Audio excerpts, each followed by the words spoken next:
I'm your host, and today my guest is John Mitchell. He's currently a strength and conditioning performance consultant at MFJ Performance, as well as working with the Rugby Reds and the Australian Strength and Conditioning Association. Our key topic for today's chat will be really engaging for not only strength and conditioning coaches, but performance staff and anyone that really wants to get the most out of themselves from their career.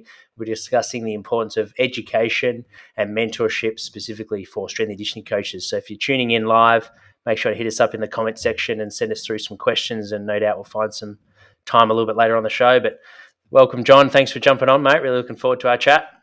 Yeah, thanks, Jack. Pleasure to be here, mate. Exciting sort of stuff to be involved in the podcast. Would be great. Absolutely. And for those that aren't aware of your work, I'm sure all the Aussie S&C certainly are aware of your career, mate. But maybe for the internationals, or perhaps for the Aussies that are perhaps still studying or working their way through the industry, do you mind giving us a bit of a background of, I guess, how you sort of started in the industry, your passion for it, and your different experiences you've had along the way, as well as academic side of things? Yeah, thanks, Jack. Look, I've been involved in the industry for 30 plus years, so to go through the full career is probably going to take up the majority of the podcast. So I guess initially, it was a mate's backyard gym that got me excited about strength training initially and the whole strength and conditioning sort of scene. So as a young 14, 15-year-old, Flex magazines and Muscle and Fitness and backyard gym was my starting place to experiment and pretty much play with strength stuff initially, and then move more into the strength and conditioning side of things. I worked initially as a phys ed teacher, so I went through and did physical education, worked as a phys ed teacher. I would finish playing rugby league myself, but got involved in coaching, and because I had a bit of an interest in strength and conditioning and worked in a gym. They said, "Would you be interested in taking on the strength and conditioning role?" And I said, "Yeah, that'd be great. I'd love to get involved in that." So pretty much that was at the Canberra Raiders at the time, working with the junior development squad. So from 15 through to 21-year-old boys, doing all the strength and conditioning there. From there, I moved into a role at the ACT Academy of Sports, which was predominantly working with Olympic-based sports, where I worked with baseball, rowing, softball, basketball, figure skating, a whole heap of different things. And I think it really allowed me to spread my wings a little bit and get a little bit of experience in sports that I wasn't necessarily familiar with, but was able to build a rapport with those, do some great learning, sit and chew coaches' ears off on what's important for the sport, and be able to really develop some good programming there. Whilst I was at the Academy of Sport, I was lucky enough to get invited to do some work with the Australian rugby team, the Wallabies, and for a period of 3 years, for preparation through to 2007, I assisted with some of the players there, and then after the end of that contract there, I was able to secure a full-time role with Rugby Australia at the time, which then took me across all of the provinces here. So working with all the different provinces, academy programs, and then moving into the seven side of things. So up until 2014, I was involved as the head of strength and conditioning with the Rugby Sevens program, working across both the men's and women's programs. With all the travel, it was ultimately really too hard on the family. I think the last year I was involved with the Sevens, I was away over 250 days of the year. So in 2014, my contract was up, and I decided not to renew, to be able to spend some time with the family. And I was fortunate enough to get a role at the Australian Institute of Sport, working with rowing and gymnastics, where I was there for 3 years before I was asked to do some work again in rugby and working with the ACT Brumbies in Canberra, where I went into a full-time role there and became head of performance through that COVID period, which was quite challenging. And then finalising that role there in 2020, where as a family decision we decided to move up to the Gold Coast, and I didn't have any job or a role, and moved up to the Gold Coast. Started my own performance business. Was lucky enough to pick up some work with the Australian Strength and Conditioning Association in education and rebuilding the coach education courses. Also with the men's sprint kayak crew for the Tokyo Olympic Games, and then also picked up some work with the Queensland Rugby League, working with their pathways and performance programs And then after a bit of time, I've been fortunate enough now to where the Queensland Rugby League offered me a much greater role there as the head of physical performance.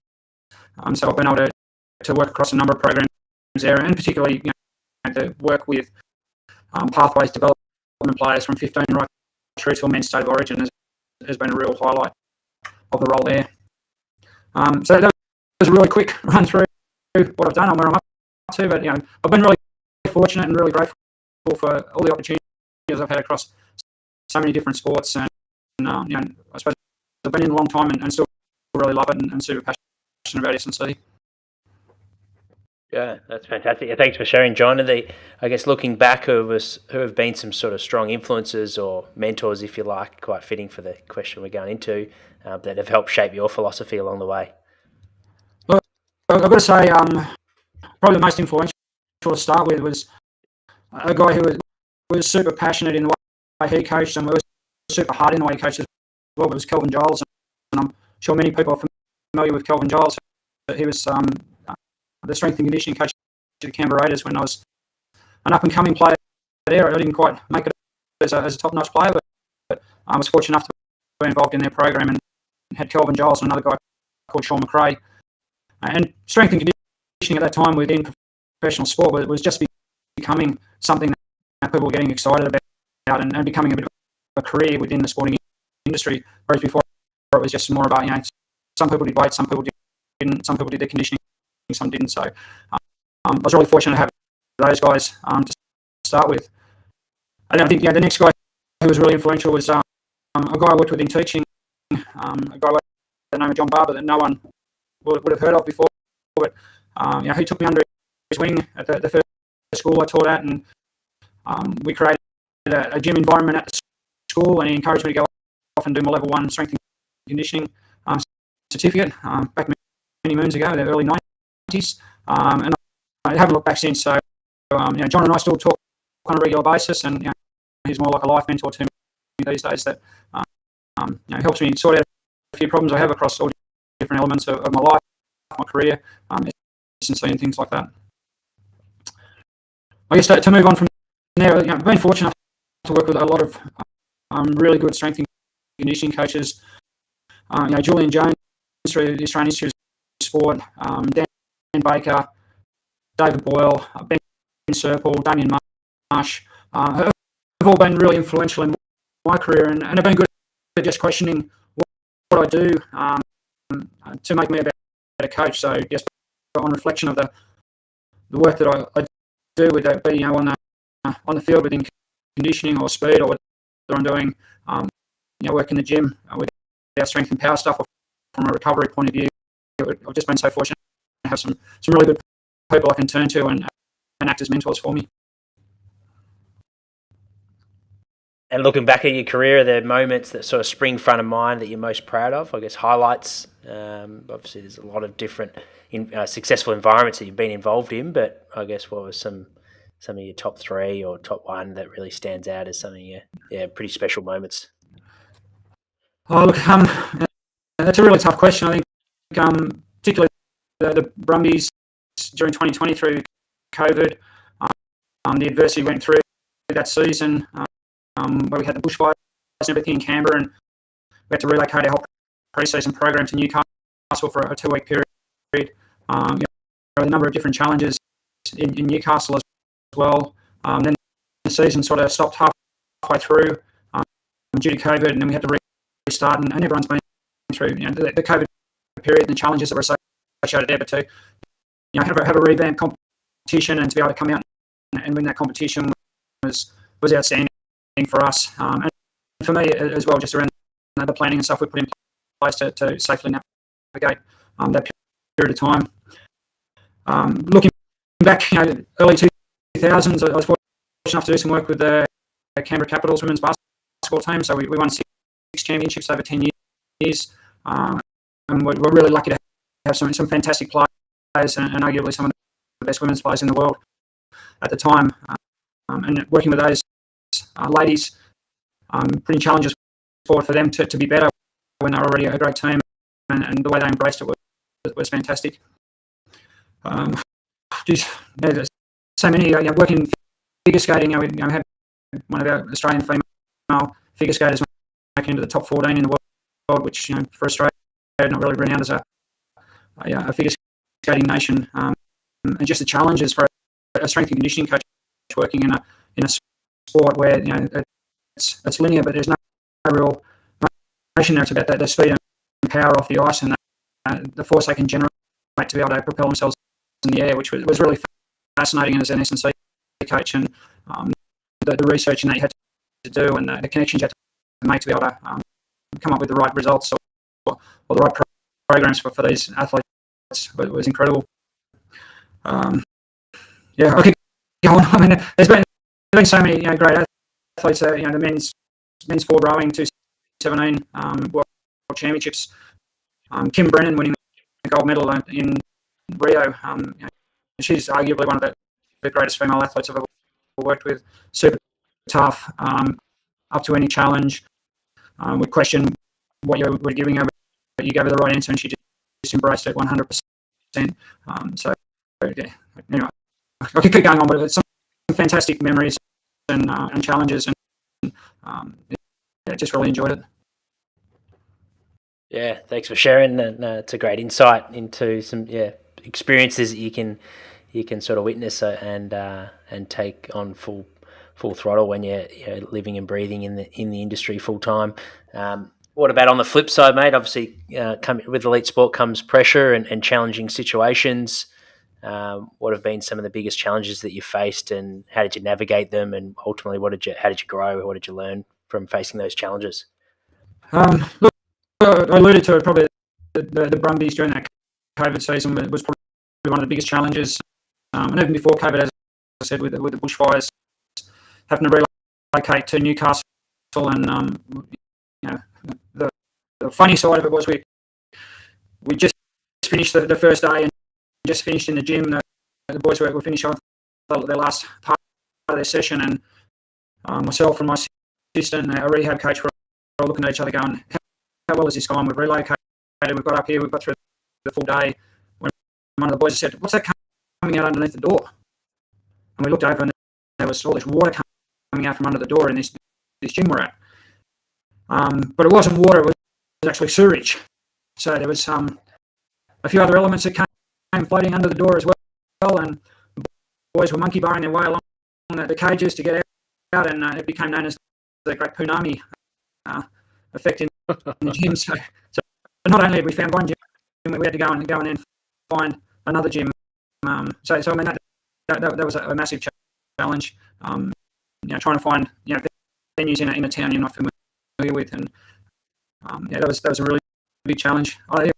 More recently, some of the women's origin girls were there, coming back from rehab programs where the girls were based in a statewide comp.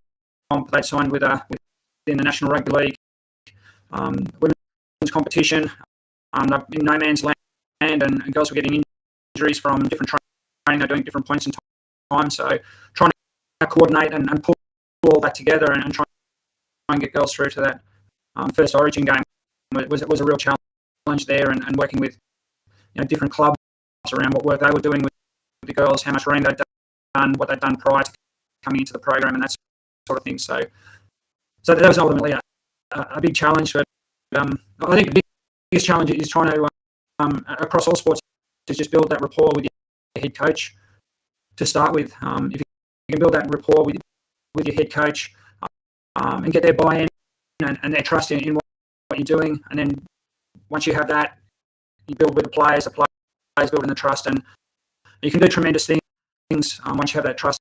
So particularly your head coach and your players, and I think that's something I really strive for all the time, is to build that trust and have the accountability with the group to be able to say, we're going to do great things here if we all work together. I guess moving into the key topic in terms of education, we'll start with mentorship. What do you believe are some of the benefits for aspiring coaches finding a mentor early on in their career when they're in that sort of developmental stage? Yeah, I think it's a bit of a funny subject, mentoring, because people, I don't think, really understand what it is, and you have people who say, I to get a mentor, but what do they want to get the mentor for? And it may be very generic in terms of strength and conditioning, or maybe something quite specific, maybe something around speed or around power training, velocity-based training, or something like that. So I think the key for anyone who wants to find a mentor is to really seek out someone that they think is going to improve the areas that they want to improve as a professional. And I think that goes back another step to where you really have to do some research on yourself to start with, to be able to identify what your strengths and weaknesses are, and where you're going to get the most benefit from a mentor. How can you seek out a mentor that is going to be of most value to you in the areas that you need to improve in? And it might necessarily be strength and conditioning style, or it might be someone you want to look at from a time management point of view, or just handling adversity and problems and things like that. So it doesn't always have to be someone from S&C. But again, if you want to improve your trade and your skills within your trade, you're looking specifically at S&Cs. If you want to improve your overall ability to deal with your day-to-day situations, manage up, manage down, you may be looking for a different sort of mentor. I guess on the flip side, for mentors listening in, or those in leadership positions, management positions, what role do you believe mentors sort of play when trying to develop their staff and their strength and conditioning, specifically to strength and conditioning coaches? Yeah, that's a good question. I think a lot of people ask to be mentored, and they're not really sure how to mentor themselves. So they're sort of expecting the mentee to come along and ask questions and that sort of thing. But when the mentee comes on and goes, "Oh, so you're my mentor, or how's this going to work?" And you go, "Well, you're supposed to be telling me what you want to do." Then I think that the mentor then has to have some sort of framework of how can I find out what this mentee needs to work on. So you can have a structured framework around. You might say, well, what are your communication skills like? How would you rate your communication skills? What are your management skills like? What are your technical skills like? How are you in the speed environment? Have you done much stuff in strength and power? What's your velocity-based training component like? Where do you see yourself in energy systems development? How's your progress there? Can you work in the rehab space? Do you have knowledge of the injury rehab? How to bring someone back from a specific injury or something like that?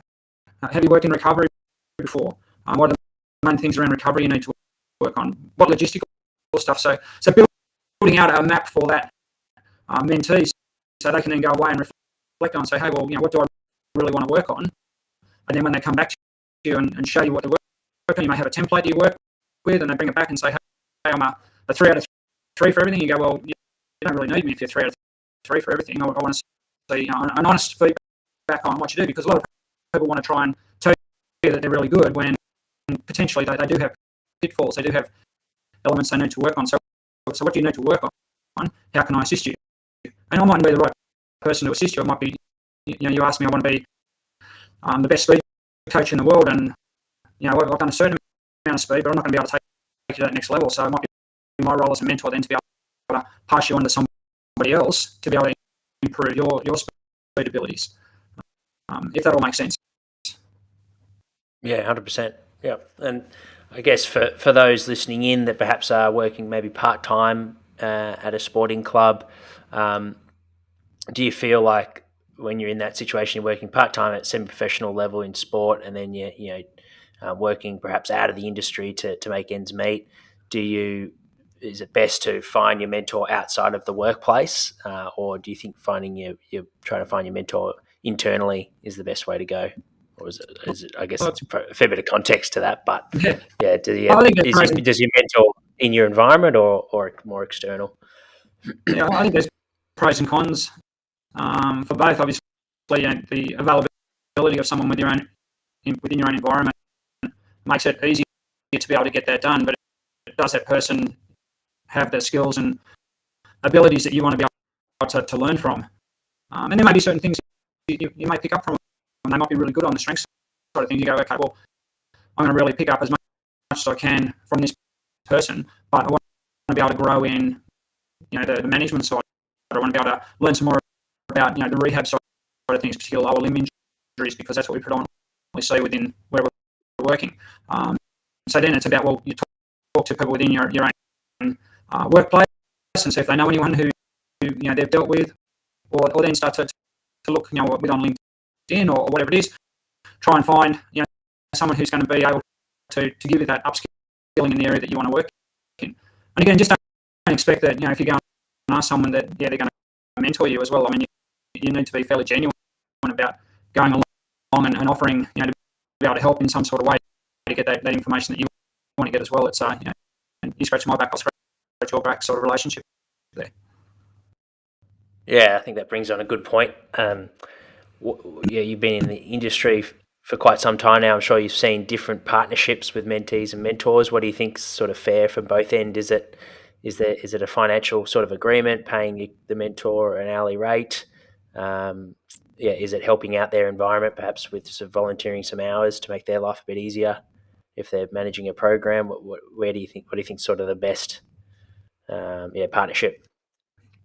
Well, I think to start with, we're all standing on the shoulders of greater people than themselves. I mean, I've learned off many people within the industry, and it hasn't cost me anything. So if people want to ask me questions or want me to mentor them and things like that, I feel it's more responsibility as part of our industry to be able to share my knowledge and give time back to people who are up and coming within the industry. That said, though, I mean, there are very good people within the industry who people are willing to pay for that, and I think as professionals, if people are willing to pay for your time, that's great as well. But me personally, I don't ask for the money. If people are willing to pay, your beauty, that's great. But again, I'm happy to share my knowledge, and as I said, I think it's part of me being a good human, as part of our strength and conditioning family, to be able to share my knowledge and hopefully bring the industry up to a higher level that is respected by all people within the sports profession. Yeah, well said. Thanks for sharing, mate. That's a good insight into what's sort of can be a bit of a touchy subject, but I think that's well wrapped up there and gives everyone clarity on the best way to sort of go about it. In terms of the education side of things, I guess for those listening that have gone through your standard sort of bachelor degree in sport exercise science, then they've done their level 1, level 2 ASCA, and then they've completed their masters. Where do you see sort of your formal education going from there? Do you sort of recommend a PhD? Is it keeping up to date with your research and applied research on areas that you're working on and focusing on it at your workplace? Podcasting, articles. What's sort of your favourite way or most effective way, do you think, in terms of keeping up to date with the science side of things at S&C? Yeah, I think there's kind of two questions. I think your formal education and courses and stuff are really important in terms of building your foundation as a coach, to have that underpinning knowledge to be able to execute the skills as a coach that you need to have to be well respected and well regarded, and ultimately get the performance results you want from your athletes. I think in terms of your education ongoing, if you're someone who's excited by research and that sort of thing, by all means follow that path, because people who do their PhDs and that, it's people like me and that who like to read those papers and gain that insight into the knowledge and that you're bringing to the industry. And I think that's a really valuable component. I think for people who do their PhDs, and don't think just because you've done a PhD that it makes you a great coach. Again, that coaching experience and time on the floor, on the grass, in the pool, wherever it is, you can't undervalue that practical experience of working with athletes on a day-to-day basis. So I strongly encourage you, if you are doing any extra research and that sort of thing, that you really balance it well with the coaching side of things. And unless you really want to go down that research stream, and as I said, that's fantastic, because we still need that research, and that research helps to guide us in terms of the programs and that we put together. So please continue to do that. In terms of what I like to do around education, books. I still like to get the old paper book out and read it on planes and things like that. The journal articles are super great. And again, I am a little bit old-fashioned with getting into the podcasts and e-books and things like that. I find super valuable. You can't go past even some of the the older websites and things like that. Something like Team Nation gets a pretty bad rap around the place, but there's still some great articles in there. Charles Poliquin has got some really good pieces of work in there. Achieving Structural Balance, if you haven't read it before, it is a fantastic article and really can help inform you around your strength training and where you really want to go with the work there. So suck everything up. You've got to be a sponge your whole life and be prepared to be a lifelong learner. And how your learning occurs, as I said, whether you go down that research path or whether you're reading books or whether you're actually finding mentors or going out and looking at some of the professional teams and what they do, and then really going back and disseminating the information you got and then say, well, how does this apply to my environment? I think people go a little bit astray when they go and see something that a professional team is doing or a great coach has been doing, and then they try and pick up that and drop it into their program, and they wonder why it doesn't work because it hasn't been suited and fitted, tailored for the program you have. There may be a few little ideas you can take out, but 9 times out of 10 you're not going to be able to pick up someone else's program or pick up someone's research and put it into what you're doing. So take it all on by all means, but then be really discerning in the group of athletes that you work with, how you actually implement those programs. Yeah, thank you for that. That's just some great recommendation in terms of websites and articles for those to read and access. What about certificates and courses? Like we mentioned, the ASCA courses and even conferences for sort of more your education as well as networking. What would be some of your favourite ones that you've experienced for S&Cs? Look, I'm extremely biased. I think the ACA does a tremendous job around the course education they have now. We've just been able to rebuild the level 1, 2, and 3 courses.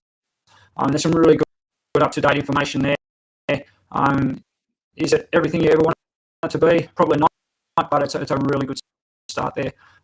And then moving on from there, the ACA conference that's held every year, November this year, 2nd to the 4th on the Gold Coast. So, love to have as many people as we can come to that conference. Again, a lot of really good learning to be had in the lectures and the practical sessions, but a lot of good stuff happens outside in the showroom and that sort of thing, where you bump into people and you get talking and build relationships, build your network. So I can't recommend that highly enough. I think again there's a lot of different things going on. If there's a professional development network groups happening all across Australia, which anyone within those areas can get in. There's one happening in the Brisbane group next week, actually down at Cash Arena. Not next week, in 2 weeks' time. So there's ones happening in each of the major centres around Australia at the moment. But again, if you're getting along to if you're US based, the NSCA Coaches Conference in January is always a really good conference to attend. The UK SCA Conference, which is coming up at the back end of August, which is over in Nottingham. I was fortunate enough to go to that conference last year, and again, some fantastic presenters, people you pick up knowledge, and the UK one is quite broad in terms of the scope of the conference as well, where they have business people and that sort of thing and come in and talk about problem solving, etc. So look at there's some good stuff happening around the world, and I strongly advocate for the ACA stuff, as I said. Gain is another one. I haven't been to Gain, but the feedback I've heard from people who have attended it have rated that really highly. So there's plenty of good stuff going on out there. Again, it's if you go to something and you only have to pick up one good thing out of it. You go along and you think, this is all rubbish. 9 out of 10 of it's rubbish. But if you get one little golden egg that you learn, you go, hey, that's awesome. And then it's been a success for you, hasn't it? So go in with an open mind to whatever education you're getting. And as I said, if you pick up one good thing, then it's a winner for you. Yeah, thank you. You mentioned something a little bit earlier in terms of the mentor asking the mentee questions, so you can really be clear and have purpose to those meetings. For a mentee that I'm sure you've worked with in the past, I mean, there's lots to sort of expose yourself to when it comes to energy system development, strength, power, drilling, the coordinative based training, management, like you said. And the rapport and communication as well with coaching. So there's a fair bit that goes into it early on for a coach. Like, what would be your advice for someone that's perhaps finds that overwhelming, or they find themselves focusing on one thing, and then before you know it, 2 weeks later, they're focusing on another thing? I'm sure you've seen those situations before, and we've all sort of probably experienced it when we're developing. What would be your focus? Is it one a month and get really nailed down on that area before moving on to another? Or is it even longer? Like, is it 6 months and then move on to another phase of your coaching? What sort of advice there? Look, how long's a piece of string there, Jack? It's a big question. I think fundamentally, getting the basics right is the key for anyone that you mentor. They come along to you, and what do you want to do? Do you want to be a strength and conditioning coach? So how do you coach? What's your philosophy around coaching? How do you get athletes and coaches to buy in to what you're doing? So I think the fundamentals is the key one to start with, and as they can improve their coaching skill, their soft skills as a coach, then how do we build in, or how does that look when you're coaching a female athlete as opposed to a male athlete, a junior athlete to a senior athlete, the same athlete when they're doing energy systems training or repeat speed or something like that compared to doing a power clean in the gym. So I think it's understanding the diversity of the role and the adaptability you have to have as a coach to be able to get across your point and be able to get people to do stuff they might necessarily want to do. So how good are you at getting people to do stuff they don't want to do is a big one. Do you want to do 10 400s today? No one wants to do 10 400s, do they? So how do you encourage them to do that? How do you bring the passion, the energy, and that sort of thing to your session? So I think initially that's one of the key things I like to build in with anyone I'm mentoring is how do you coach? What energy do you bring to the session? What happens when you walk through the door into the gym and you've had a crap day? You've had a fight with your girlfriend, or your mum's kicked you out of the house, or whatever's happened. How do you change from being that person who's down to walking into the gym and then being able to grab 18 females and be able to get them to get through the session and do it with the intent that you want them to have? How do you get that individual athlete who's had a bad day as well? How do you bring the energy to that person to get them through? So a lot of my early mentoring that I do with coaches is about how do you actually present yourself?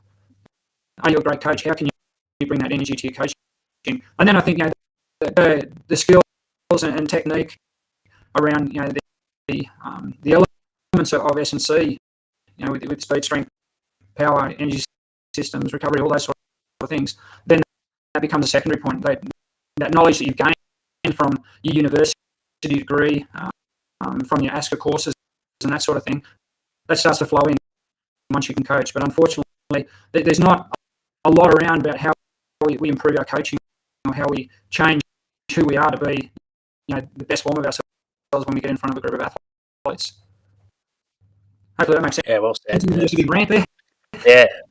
No, absolutely. I think that's great. I think the flow and question for that might have been John Kiley I had on recently. He put it in a sort of mentioned something similar for some advice for coaches, and he said that we expect players to warm up well, and as coaches we also need to mentally warm ourselves up before we get before we coach. I guess what would be your advice for coaches, like you said, to be able to bring that energy, make sure you engage your athletes like before the briefing or before you start coaching for the day? What's some of your favourite strategies to make sure you're in the right frame of mind and you're really clear on your message with your athletes? Look, I think it's understanding what your session is. It's not fly by the seat of your pants and come in and go, we're doing this session today. It's all you are well planned. I think meeting with your athletes prior to the session, that's not a formal thing. Just walking around and asking them how they are. How was your weekend? Getting to know a bit about your athletes, so you get a feel for what the room's going to be like once you start the session.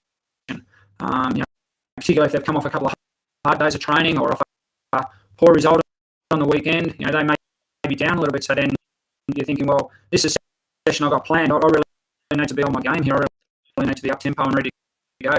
If they're really up tempo and they're feeling it, well, maybe you might have to just hold them back a little bit, because you might be worried that that 250 kilo squat you're going to do is turning into a 260, and they might hurt themselves. I haven't seen many people do 250, 260 kilo squat in my class. That was just an exaggeration. But you've got to read the room, and I think that's part of your preparation. You know exactly what you're going to do. Get a feel for what the room, the field, whatever environment you step into next to try and inspire them to greatness. How do they feel? How are you going to be able to change what you're doing to be able to get them to where you want them to be? So I think that's part of it. And I like to prepare. I'll get through. I'll put a little PowerPoint slide together for some groups. So we may have a screen up in the gym, or a screen in a room where we have a team meeting and that sort of thing, and put up a quote that may be related to what the team overall is trying to achieve through a week. What's part of their game model for the week? Is it about toughness? Well, what sort of toughness quote can I bring in? How does that reflect in the toughness we're going to see on the field during the conditioning session that may be coming? How does that reflect in the gym session that I'm going to be doing? We're going to be looking at doing 4 sets of 5 and working up to 85%. And it'll be really tough on that last set at 85%. If you can get 5, that's great. If you can get 6, that's even better. That's we want to go to war on that set. We want to be able to really push through that mental pain barrier to get a good set out there. So how do you build it into the session? And how do you see your athletes coming into it? What sort of mentality do they have? So just trying to draw on a number of different elements to be able to bring life to the session and make it something that they're going to go into with good intent and be able to get the most out of it. Very good. Last question on the topic. I think you referenced it a little bit earlier. LinkedIn's a great place to find mentors for those looking. What are some other avenues or other strategies that you've found for either mentees, how they've found you, I guess, as a mentor, and or other mentors that you've spoken to in terms of how people have sort of accessed a specialized coach in maybe speed training, sprint training? What's the best way to try and find those coaches to mentor yourself? Well, I think a lot of it comes through, as we talked about, LinkedIn's one modality. The ASCA have on their website where you can find a mentor on that as well. But I think it comes through your own network of people, where you're able to say, hey, I'm looking for somebody who is a specialist in velocity-based training. Do you know of anyone? So your network becomes really critical in growing your own career and growing your abilities to work across different components of strength and conditioning. So building your network, getting to conferences, and then you can start having casual conversations with people who are probably higher in the industry, people who are presenting at these conferences and that. Look, they love to have a chat. Get in and talk with them, find out little things about them, ask them whether they might be interested in it. And they may say no, because 700 people have come up to them before you've come up and said no, but there may be someone else standing there who's second best that you may be able to get hold of. So be willing to get yourself out there, talk to different people. As I said, look at the ASCA website. Check on LinkedIn who's around. I think that there's some of your best options. The other thing is too, your athletes you worked with, if they've been at other clubs, they may have worked with some really good strength and conditioning coaches. They come in and you've got this athlete that's showing great running technique. Well, where were you before? And he says, I was down at Melbourne Football Club, and they had this really good coach down there, and he taught us this, and then you go, have you got a number for him? Do you mind if I give him a call? And so you just start to build connections like that. And generally, I think within our strength and conditioning, I talk about a family now. It is a family. Like it's so easy to have a conversation with other coaches. They tend to be passionate. They want to learn more, and they want to be able to share their knowledge. So don't be afraid to get on the phone or send an email, and just ask. The worst they can say is no. Best they can do is put you on. So yeah. Yeah, it's an empowering message and probably a great way to wrap it up. But is there anything that we haven't touched on that you'd like to share just before we wrap up the show, John, in terms of education and finding a mentor in strength and conditioning? Look, I don't think that the best advice I can do is really reflect on your own coaching at the moment and what your philosophy is, just your general coaching philosophy. What energy do you bring to each session, and then what your philosophy around each of the key strength and conditioning elements are. How do you coach speed? How do you coach strength? How do you coach power? How do you coach energy systems? Because if you understand how you do it, then you can find out where there's some potential deficits, so that when you do go along to find a mentor, you know exactly what to do. And that way you save time for yourself, because you're already researching, you know what you're looking for, and it saves time for your mentor, rather than having to go through a series of questions about, what have you done, where have you been, what's happening. If you can go along and say straight away, this is what I'm looking for, it helps cut down time for both people. So I think that's a really big thing. Try and understand yourself to start with, understand your philosophies, so that when someone asks you about it, a mentor asks you about it, you can clearly articulate it. Fantastic. That's awesome. And for anyone that wants to ask any follow-up questions, where's the best place to get in contact? Yeah, you can find me on LinkedIn. Is probably the easiest one to get hold of me, to get some questions there, or on Twitter, which is J.A. Mitchell 1333, I think, off the top of my head. Oh, yeah. Sorry, Yep, we can. you three's in there. Yeah, I can add the links in the show notes. The last three questions are sort of just speed questions. Have you got pet peeves in the industry or anything that sort of fires you up, makes you angry? I guess lateness to sessions is a pet peeve. I think it's the other thing. If you're 5 minutes early, you're 5 minutes late, sort of thing. So making sure that your athletes are on time, and any coaches that are working with you are on time to sessions, I think is a big one. Please and thank yous are always well regarded by me. If you're saying please and thank you, showing gratitude for anyone who helps you. If someone walks through the gym and's cleaning the gym, you thank them for the work they're doing. If you're on a bus with a team and you get off the bus, you thank the driver. Those sort of things I think are really important. There's just human elements and keeping stuff clean. It's, I suppose, a bit of a cliche these days. Sweep the sheds, the All Blacks from the legacy book and that sort of thing. But leaving stuff the way you found it, or in a better place, is something I really appreciate. And there's nothing worse than coming into a change room or environment that another team or another person's been in, and they've left the gym untidy, they've left stuff around and that sort of thing, because it takes away from your time for preparation, because you have to start cleaning up first before you can get your environment ready for your session. Yeah, 100%. Couldn't agree more. What about favourite way to spend a day off? Favourite way? God. Basically with my family. I love just going and doing stuff. I'm fortunate enough to live on the Gold Coast now, so a day at a cafe and down to the beach is always a really nice way to spend it. Also love to just get out in the garden a bit and trim the hedges and do that sort of thing. When you're away so many weekends, things tend to get away from you, so I really enjoy getting out and making things look nice and tidy again in the yard. So that'll be my key, and golf, but that takes me away from my family, so it's a bit of a give and take there. Love golf, terrible player, but it's great fun being out there. Yep, and obviously we're halfway through the year of 2023 in July on this recording. What's on the horizon for the rest of the year, mate? What are you excited about? For us, it's pretty much we just finished our whole representative program with men's and women's state of origin programs, under 19s origins. So we're going through a bit of a review process now. So a lot of people don't like reviews. I find it pretty exciting. We get to really reflect on what we did and how we can be better next time. We then move into our city country program, which is starting in September. So that'll be exciting. That's our 17-year-old kids that are coming through, which is really good, because we just had our first cohort, since I've been involved with Queensland Rugby League, come through our 19s program. So it's really good to see them over 3 seasons seasons, how they developed and grew. So really looking forward to that. And then with the ACA, we've just had the rollout of all of the new courses. So there's always feedback coming in, which is really exciting.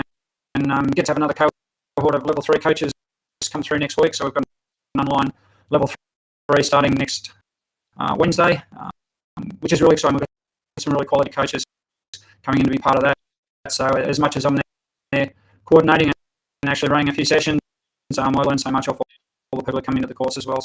So that's exciting. Yeah, that's me.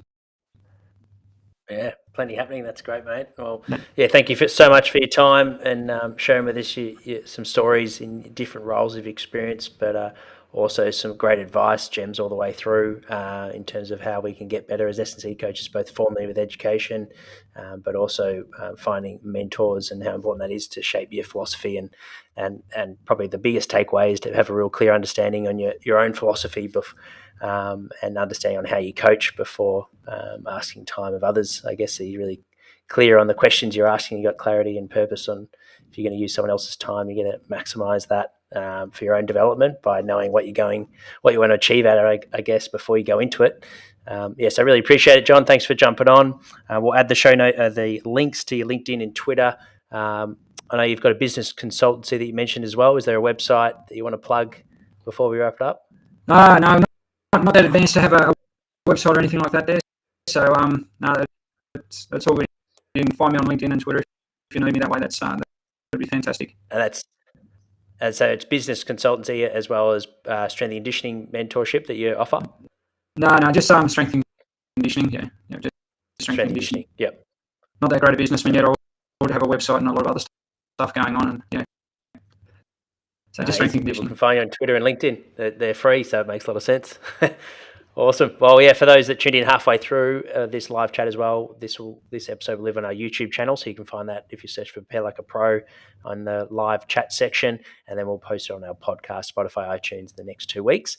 Our next live chat is with Brendan Parsons. That's on the 26th of July at 4:30 p.m. Australian Standard Time. So I'll see you guys then.